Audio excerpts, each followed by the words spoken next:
देखिए, ये बहुत अच्छी पहल है और ये यूपीए सरकार के वक्त में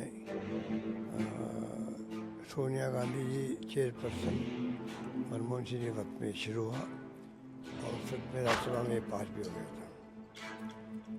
तो शुरुआती पहल जो हमारी है, तो हमारी पार्टी ज़्यादा खुश कौन होगा महिला आरक्षण को लेकर के। ये काम बड़ी खूबसूरती से हो सकता है या हो सकता था।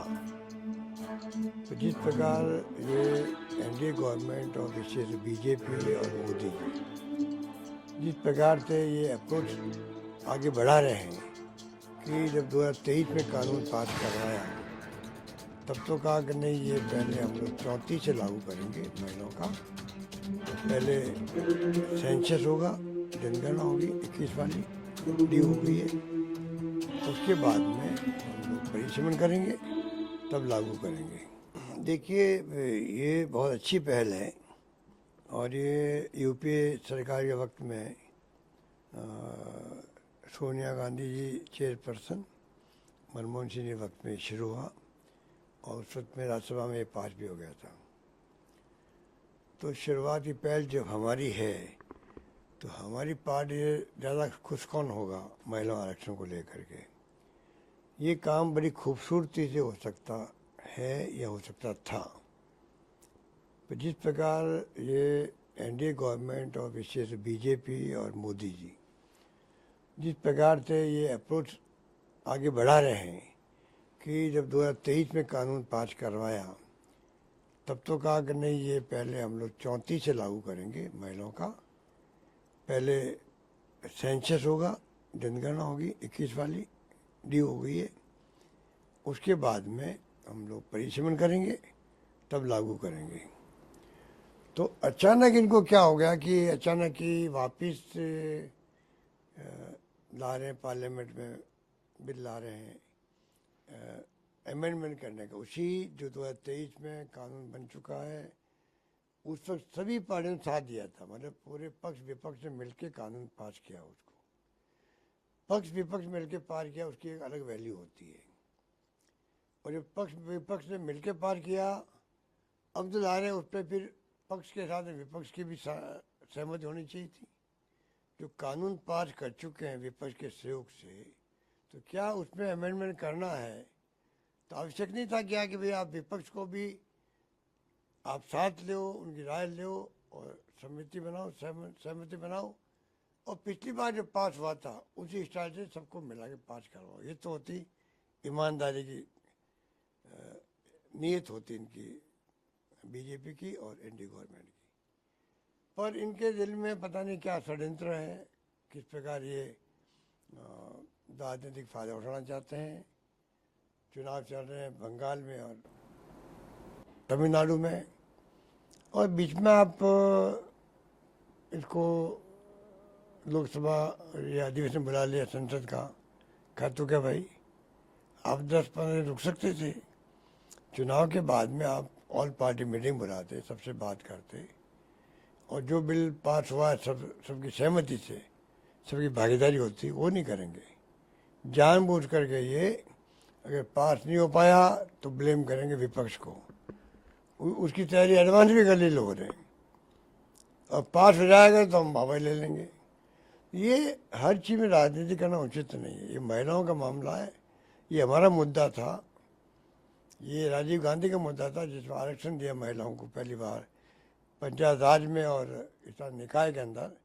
तो असली मुद्दा तो कांग्रेस का है, शुरुआत राजीव गांधी जी ने करी थी, और इसको हम आगे बढ़ाने पर ध्यान लिया है कि आज एनडीए गवर्नमेंट को, बीजेपी को झुकना पड़ा, जो महिला विरोधी कहलाती थी पहले जनसंघ के वक्त से ही।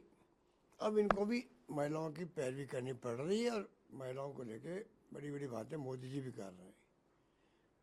सर, अब ये क्या कर रहे हैं, अब ये चाहते हैं कि बिना सेंसस के 2011 का सेंसस जो है उसी को आधार बना के अपन आगे बढ़ जाते हैं, परिसीमन कर लेते हैं, और उसी को आधार बना करके महिलाओं को आरक्षण दे देते हैं। अब जो दक्षिण में आवाज़ उठ रही है वो बहुत खतरनाक आवाज़ है। वो मैं मोदी जी से आग्रह करना चाहूँगा कि इसको आप बहुत सीरियस लें ये मामूली अमेंडमेंट नहीं है। अगर दक्षिण के राज्यों को हमने साथ नहीं रखा तो वो किसी भी हद तक जा सकते हैं, क्योंकि आज मैंने पढ़ा स्टेटमेंट है उनका, आज मैंने पढ़ा उनका मिस्टर स्टालिन का स्टेटमेंट पढ़ा मैंने कि ध्यान रखना चाहिए नेताओं को 1950 के अंदर और 60 में जो आंदोलन हुए थे दक्षिण में और तमिलनाडु में, उसको भूलना नहीं चाहिए। अगर ये स्टेटमेंट आज आया है मान लो, उसके बहुत बड़े मायने हैं, हमें समझना चाहिए। दक्षिण को या पूर्व को, पश्चिम को, उत्तर को, सबको साथ लो, तमाम विपक्ष को साथ लो, और उसके बाद में ये कानून पास हो, तब खूबसूरती रहेगी, खूबसूरती रहेगी। और ये मैं समझता हूँ कि तरीका ही होना चाहिए। सर आपने क्योंकि राजस्थान की बात की जाए तो चाहे पंचायत राज चुनाव हो, उसको लेकर जो देरी हो रही है उसको लेकर आरोप प्रत्यारोप का दौर चल रहा है। आपने लगातार ये मामला उठाया। सरकार के तरफ से जुड़े जो मंत्री है, जो पक्ष के लोग हैं, वो कहते हैं कि ओबीसी आयोग जब अपनी रिपोर्ट देगा, सुप्रीम कोर्ट का हवाला भी देते, उसके बाद ये चुनाव हो पाएंगे। अगर ओबीसी की रिपोर्ट इतनी इनको जो ये आर्ग्यूमेंट दे रहे हैं, तो उनको पाबंद क्यों नहीं किया कमीशन को कि भाई कॉन्स्टिट्यूशन अमेंडमेंट हो चुके हैं, कानूनी बाध्यता है।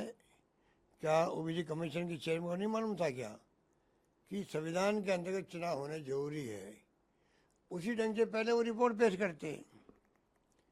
पर इनकी नीयत खुद की खोट है, क्योंकि सफाई हो जाता भी इनका नगर निकाय में, पंचायतों में इतनी हालत खराब है सरकार की, जब से बने कोई काम हो नहीं पा रहा है, बैड गवर्नेंस है, हाहाकार मचा हुआ है, स्कीम हमारी बंद हो रही है। उसे घबरा करके लोग चुनाव को टालने के लिए सब तजवीज़ कर रहे हैं। हाई कोर्ट दे चुका था आज की तारीख 15 अप्रैल तक चुनाव करवाओ, और वो भी चली गई। सुप्रीम कोर्ट से इनको रिलीफ मिली नहीं, तो सुप्रीम कोर्ट के पक्ष में चुनाव टाइम पे हो। हाई कोर्ट ने आदेश दे रखा था। हमारे वक्त में स्ट्राइक चल रही थी कर्मचारियों की, तो हमने भी अप्रोच करी भी कैसे चुनाव करवाएं, हम लोग पोस्टपोन करना चाहते हैं। 2 टूक आ गया, आप पोस्टपोन नहीं कर सकते हो, चुनाव टाइम पे करवाने पड़ेंगे। हमने तजवीज़ करके सबको साथ लेके हमने चुनाव करवाए, उस वक्त हम चुनाव जीते भी थे। तो ये इनको इतना भय क्यों है? आज आप बहाना करें ओबीसी का, कल और नया बहाना कर देंगे लोग। तो ये बहुत गलत है। डबल इंजन की सरकार है तो इनको कौन क्या कह सकता है। कल मैंने कहा था राज्यपाल महोदय को, राष्ट्रपति महोदय को हस्तक्षेप करना चाहिए। मेरा इंटेंशन वही था कि ये सरकार तो डिजोल्व करने लायक है। अगर आपने संविधान की अवहेलना की है तो आप तो बैकग्राउंड किया है संविधान का, तो आपको अधिकार क्या है सत्ता में रहने का। अगर आज विपक्ष की सरकार वहाँ होती और राज्य में दूसरी बारी सरकार होती, ये स्थिति बनती, तो हो सकता है इसको बर्खास्त करने नौबत आ जाए। ऐसा केस मैं मानता हूँ इसको। ये कुछ मामूली बात नहीं है। अगर आप आज संविधान में इस प्रकार के प्रावधान का आप कर रहे हो, उसको अतिक्रमण कर रहे हो, कल और कोई मामला आएगा संविधान का, आपकी हिम्मत बढ़ जाएगी, हौसला बढ़ जाएगी।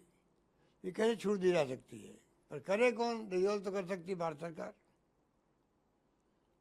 रिकमेंड कर सकते हैं राज्यपाल महोदय, जो करेंगे नहीं। उन्हीं की पार्टी के कैडर का आदमी, आरएसएस के, वो दिल्ली में वो लोग बैठे आरएसएस के और बीजेपी के,